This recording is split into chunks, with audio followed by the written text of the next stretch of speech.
We're all obsessed with energy. We buy it from Starbucks. We scroll looking for it. We act like more caffeine will fix everything. Then we burn out, crash for 8 hours, and expect to wake up magically fixed. But here's the thing. What if you're chasing it the wrong way?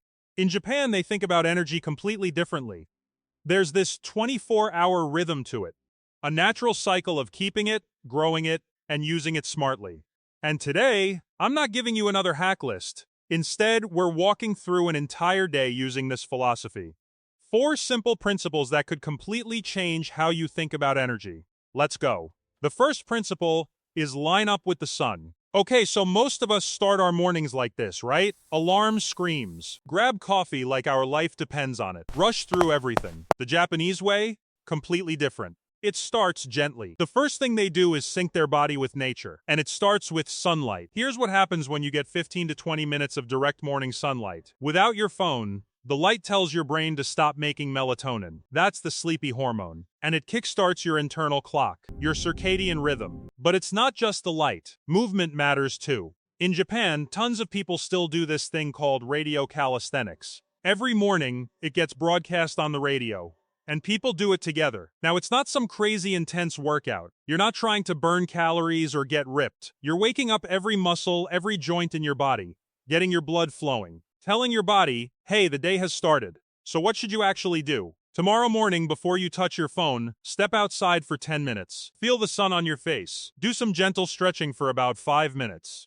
Nothing crazy. Just simple movements. You're not just waking up. You're aligning yourself with the natural rhythm of the day. And trust me, it feels completely different. Second principle is take smart breaks. All right, let's talk about the most misunderstood Japanese habit of all. Inemuri.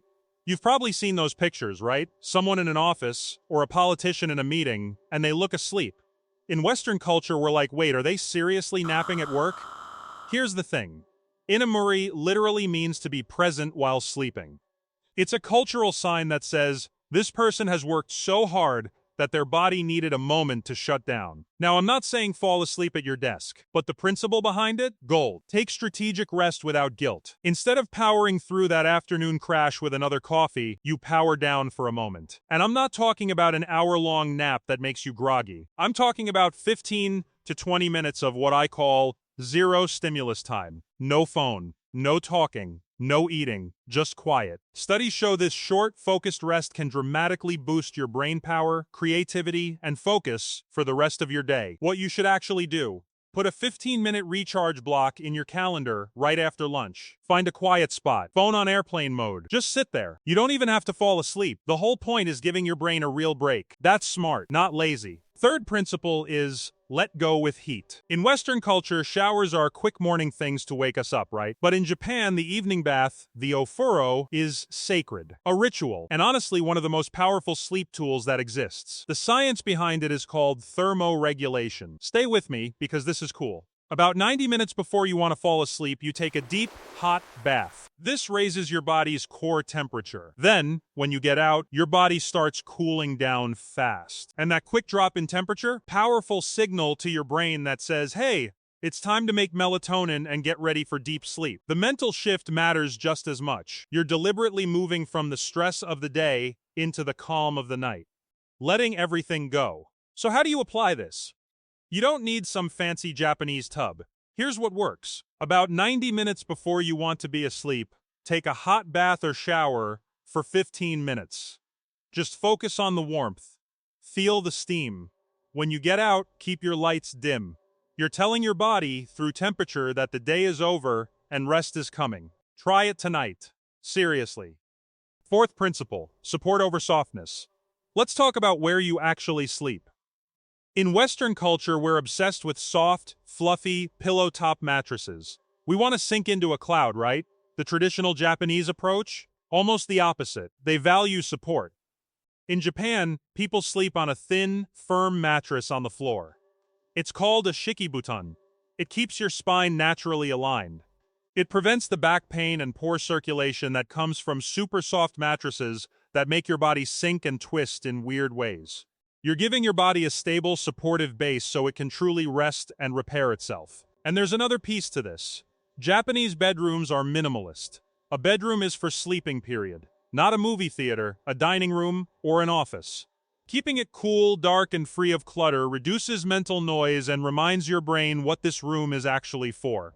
So what does this look like in practice? Look, I'm not telling you to throw out your bed and sleep on the floor, but think about this. Is your super soft mattress actually helping you? Or is it hurting your back? Here's a simple step. Place a sheet of plywood under your current mattress to make it firmer. Or, when it's time for a new mattress, choose a firmer, more supportive one. And tonight, remove just one thing from your bedroom that has nothing to do with sleep. Start creating a space that's only for rest.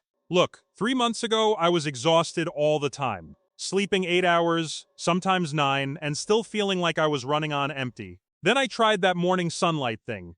Just 10 minutes. I felt ridiculous standing in my backyard, but I did it anyway. Week 1? Nothing. Week 2? I started waking up easier. Week 3?